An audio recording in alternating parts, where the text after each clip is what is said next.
Right, we're ready? Yeah. Yeah, okay, so, hello and welcome to In the Court of the Wenton. King.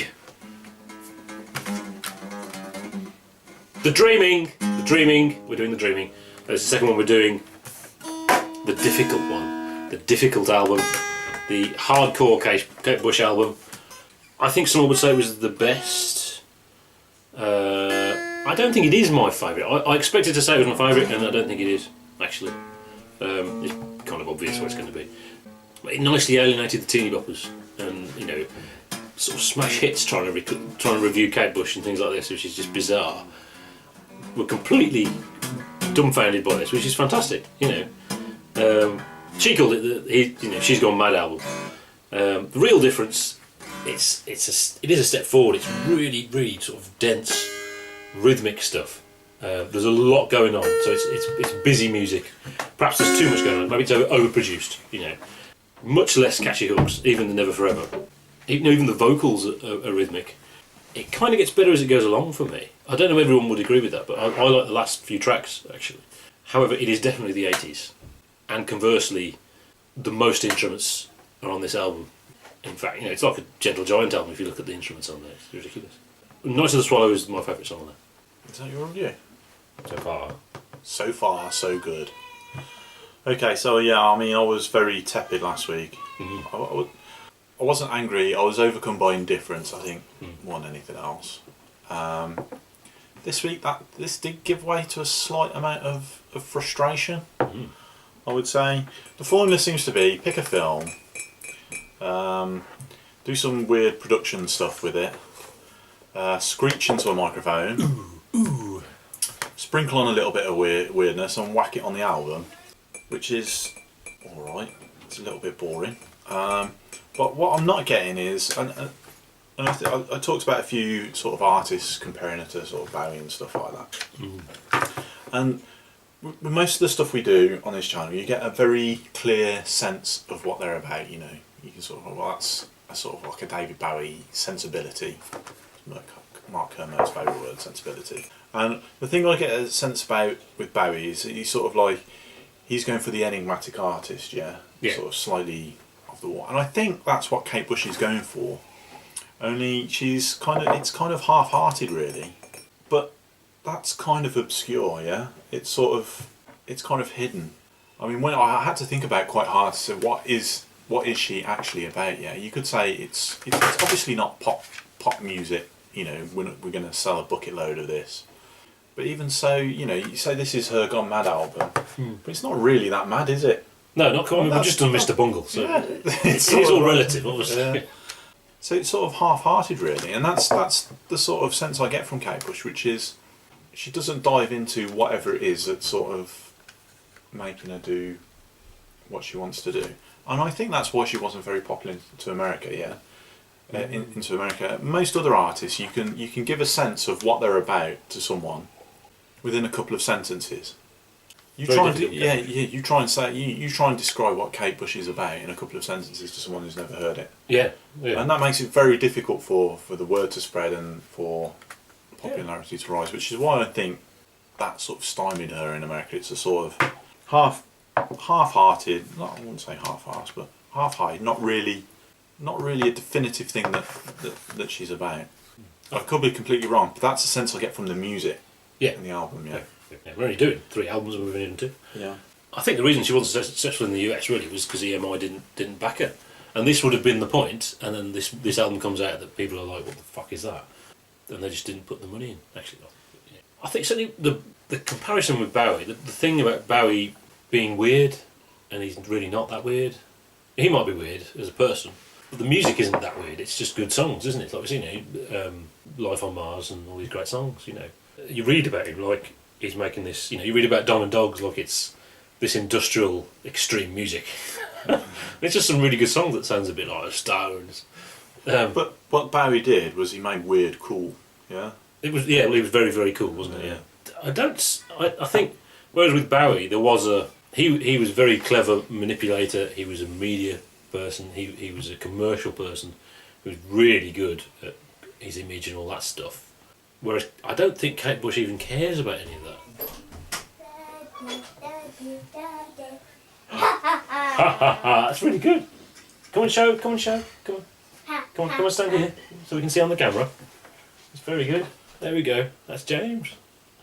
Good he's made, isn't it good? Yeah, clever boy. Right, play with that, please, James. Is it a car or a train? Yeah, Thomas. Bye bye. That's very brave of him. That's the first time James has ever got within 10 foot of me. I know. Yeah, normally he comes in and he's. Please leave. What's I saying? Shit. About Bowie. You said she doesn't really care about that. No, I don't think so. What does she care about, though? The recluse thing is a genuine one. And whereas Bowie was never a recluse. And Bowie was never... It wasn't like, oh, I'm going commercial now. Unlike my obscure stuff I used to make. That never happened. You know, Kate Bush was just a musician who was annoyed by the machine.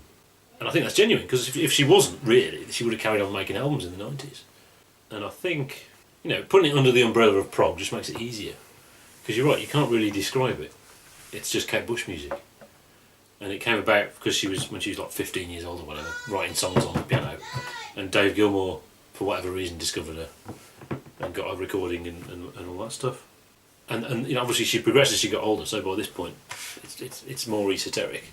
But it's not, obviously it's not going to be Nurse with Wound esoteric on a channel that reviews esoteric music. This is songs. Same with Peter Gabriel, you know. And this is more weird than David Bowie, definitely. This is more weird than David Bowie? Yeah. Yeah. The music is more weird, not the person. The person's just someone from the 80s is the person, isn't it?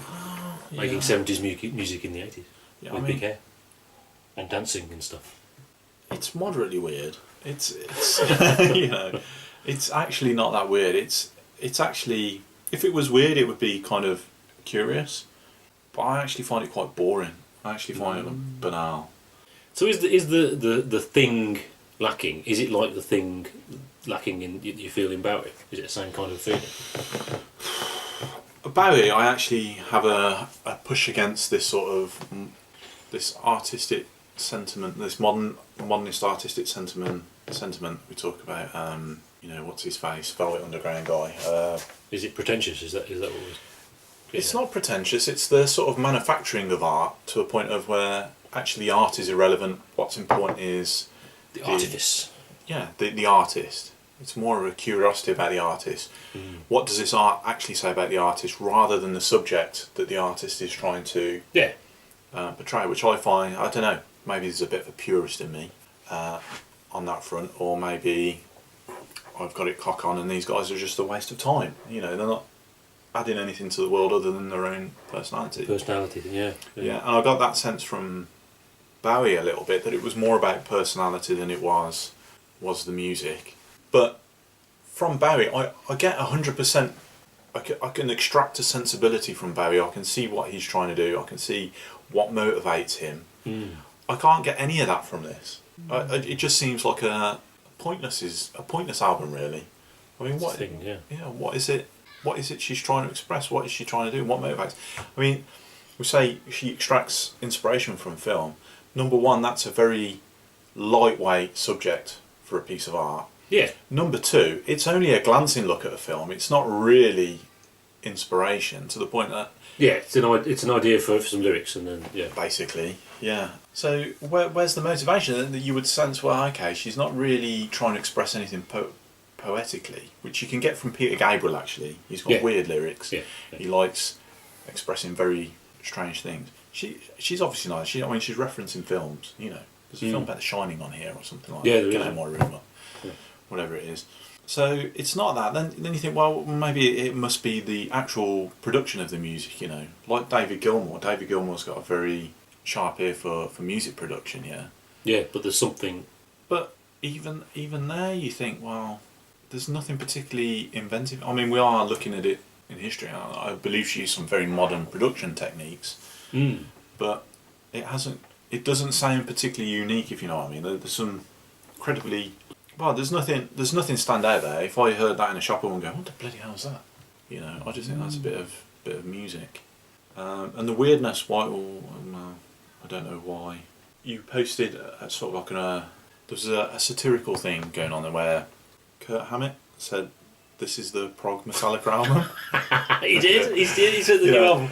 It's kind of a bit more prog this album. Yeah. So everyone's laughing You at it. can see why he said that, yeah. They're looking for a bit of uniqueness. And it's actually quite good that he said that, because that's where all the inventiveness is in heavy metal these days. Yeah. It's in the prog scene, yeah? Yeah, it's not really, well, I mean, really, prog metal, most of it isn't really prog, it's just not boring metal. But when Kirk Hammett says, "Oh, this is the prog album," it will make a lot of metal fans go, "Actually, what are the other prog bands out there?" And it will give a bit more exposure to some genuine prog metal bands. Yeah. Why is this weird? I can see why Bowie tries to do weird stuff, but it's more about the characters than the actual music. But with Bowie, But usually that isn't weird. funds Is it? the enigmatic side of David Bowie, the kind of otherness, yeah. I don't think she has any of that. No. I don't think she's interested in any of that. She's just making albums. I get the sense she's actually not interested in anything. That's the problem. Well, yeah, she's just interested in writing songs. That's what she does. She writes songs and dancing and all that stuff. It's interesting. I mean, last week I said about, well, I don't know whether it is characters. Yes, it is. She does do characters. That's what she does. Yeah. And Night of the Swallow is someone trying to persuade their partner not to go out to sea or something like that. I think.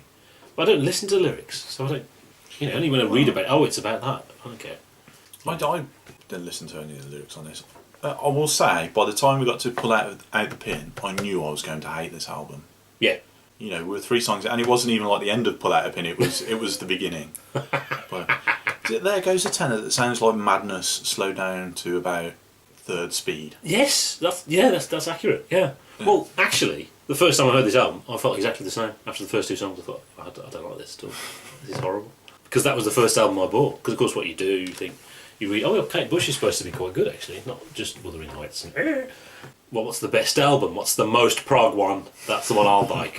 And of course, I shouldn't have bought that at all. I should have bought Hands of Love first actually, but or Never Forever. And it was too much for me to start off with. But I do think it gets better as it goes along. I never really sat in your lap. I like lyrics, but it's too 80s. Kind of, it's like in Money for Nothing. It's the keyboardness in there. It's all very well constructed and rhythmic and whatever. I just don't really like it. I like the later songs actually. Well, even The Dreaming, the title track, that's about Aborigines or something like that. Yeah, very Peter Gabriel as well. Yeah, that very really of the time. That actually annoyed me. God, I didn't get it at all. I'm missing something. I think maybe by the 3rd album. That does happen. That's what this has been predicted in the comments as well, but maybe, or not. We don't know. Yeah, so like I said, loads of instruments on there. I mean, there's didgeridoo on there. There's I actually had to look up how to pronounce Uilleann pipes. You can't say it without an Irish accent. I can't do an Irish accent, so they're ones. They're like bagpipes, but they're actually in tune. So that's good. All-star proggy cast as well of people on there. There's like 50 people on it. Dave Gilmour's on there, obviously. Jeff Downes is on there. And Jimmy Bain is on there, who, well, if you don't know who he is, he was in the definitive lineup of Rainbow in '76, actually. I think he was in the Dio band around this time, or just after this time. And yeah, it's a lot more complex than the previous album. There's much less bling, bling, bling, bling, bling, blinky stuff kind of thing. But there's time changes and there's even polyrhythm stuff occasionally. And like you said, it never goes funky. It's not like frame by frame where it goes... It's just doing that, and that's what it sounds like, and it sounds like some music. But yeah, Houdini. Maybe she shouldn't have called the song Houdini. I don't know, because it's not about Houdini. It's about Houdini's wife, who tried to contact him after he died. And the cover it's a really weird cover. That's the thing. You look at these weird covers, and they seem really. Ugh. But what it is, there's a ring in her mouth because that's Houdini. And the idea was that was how he got out of his. It looks like a ring, but it's actually a key. And that was how he got out of his things. Was his wife would come and kiss him, but she'd pass him the key in his mouth, and that's how he'd unlock and undo the chains. It wasn't it? I think, but Houdini didn't believe in ghosts, did he? No, very early on in his career, his job was going from town to town, putting on sort of like fake seances. So they would go to the graveyard and look up the gravestones and stuff like that, and then put on this fake sort of thing. And it disgusted him, what he actually did, and he sort of regaled against that and sort of developed into this modern escape artist. Yeah, and you can see what he does is kind of the same as what they're doing. He's just being honest about it, isn't he? Yeah. That's the argument. And of course his friend was Arthur Conan Doyle, wasn't Yeah. it? Who did believe He was in a big ghosts. spiritualist. Interesting. It was interesting his wife tried to contact him after he died and he didn't believe in ghosts. You can't talk to me, I'm a ghost, there's no such thing. Yeah, so, I mean, you said about a song inspired by The Shining. If it was a song about The Shining, that'd be a bit shit, but it's not. It's inspired by the idea of The Shining, of that kind of thing, That's alright, I have no problem with that at all. What do you write songs about? Oh, yeah. Doesn't have to be about...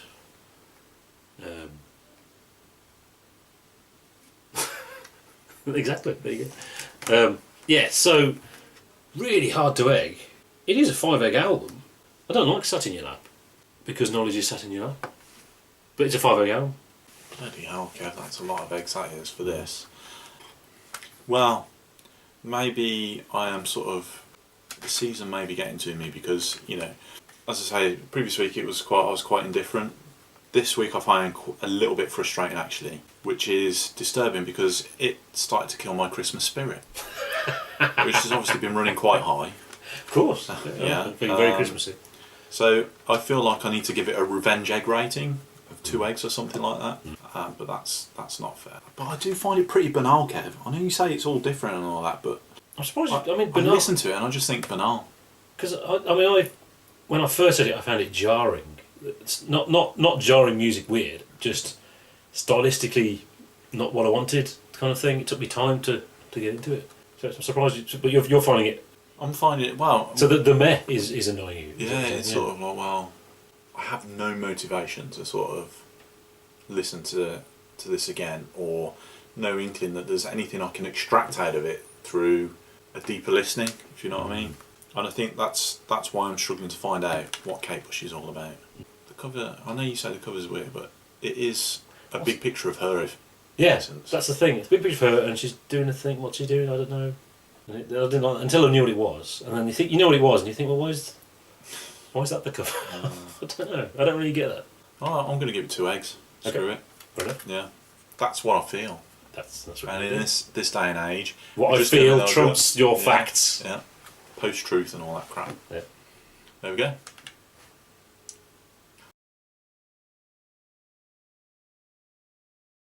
Postscript. This is the postscript of the video where we're going to introduce our next thing, because after Kate Bush, Merry Christmas, Pink Floyd. We have reviewed all of Pink Floyd and we'll be releasing it in a playlist. We're going to charge monies. Sorry, any little monies. What we wanted to do actually was just charge for the playlist like $10, but you can't do that. So we're going to charge a few cents for each video. Basically, that's what we're going to do. I hope you like it. And we've got a thingy. We've got a thing.